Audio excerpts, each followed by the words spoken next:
जो खेल अमेरिका ने इजराइल के साथ मिलकर ईरान में शुरू किया था, अब उसी खेल में ईरान अमेरिका को चारों तरफ से जकड़ने के लिए तैयार है। कुछ ही समय पहले खबर आई थी कि ईरान अमेरिका के राष्ट्रपति डोनाल्ड ट्रंप की हत्या करवा सकता है।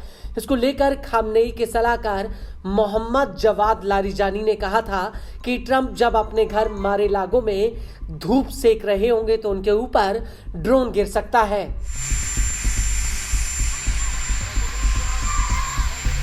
हालांकि ईरान के राष्ट्रपति मसूद पेजेश्कियन ने ट्रंप की हत्या के किसी भी इरादे से इनकार कर दिया था, लेकिन अब इसी कड़ी में एक ऐसा खुलासा हुआ है जिससे अमेरिका की खुफिया एजेंसियों के हाथ पांव फूले हुए हैं। दरअसल ब्रिटेन के अखबार द डेली मेल ने अपनी एक रिपोर्ट में खुलासा किया है कि ईरान, सीरिया और लेबनान से करीब 10,000 लोगों को वेनेजुएला का पासपोर्ट मिल चुका है, जिसकी वजह से ये लोग अमेरिका में घुसपैठ कर सकते हैं।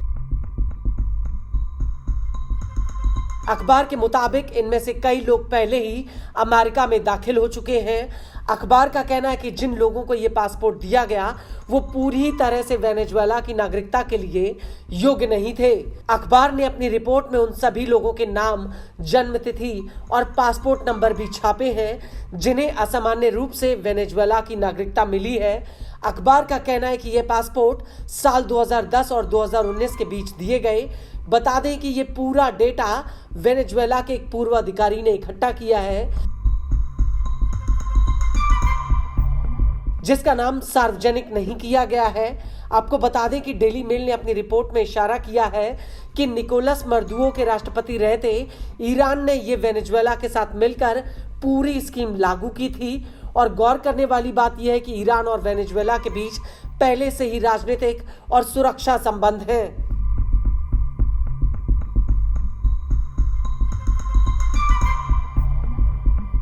और अब इस खबर के बाद से अमेरिकी एजेंसियों को डर सता रहा है कि ईरान से जुड़े ये लोग कानूनी रूप से वेनेजुएला के पासपोर्ट पर दक्षिणी अमेरिका में घुस चुके हैं।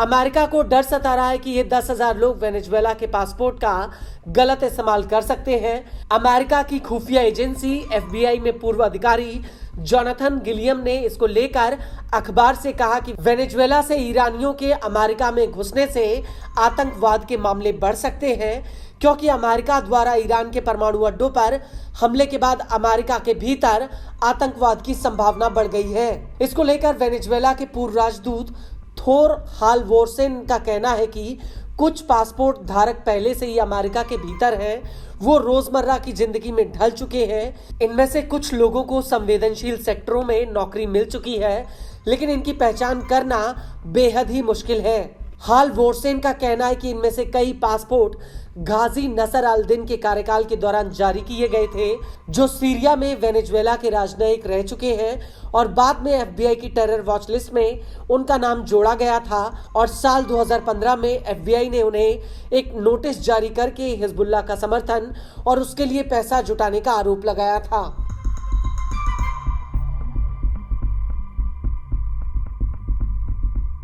आपको बता दें कि अमेरिकी कस्टम और बॉर्डर प्रोटेक्शन विभाग ने अपनी रिपोर्ट में कहा है कि जनवरी 2021 और अक्टूबर 2023 के बीच करीब 3,80,000 वेनेजुएला के नागरिकों ने अमेरिका मैक्सिको की सीमा लांघी थी। और इसी दौरान FBI ने इनमें से 382 लोगों को टेरर वॉच लिस्ट में रखा था, जिसमें 1,504 ईरानी भी शामिल थे। और इस सबको देखकर कई जानकार मान रहे हैं कि अमेरिका में बड़े पैमाने पर ईरानी जासूसों ने सेंधमारी कर दी है, जिसकी वजह से ट्रंप के ऊपर एक बहुत बड़ा खतरा पैदा हो सकता है।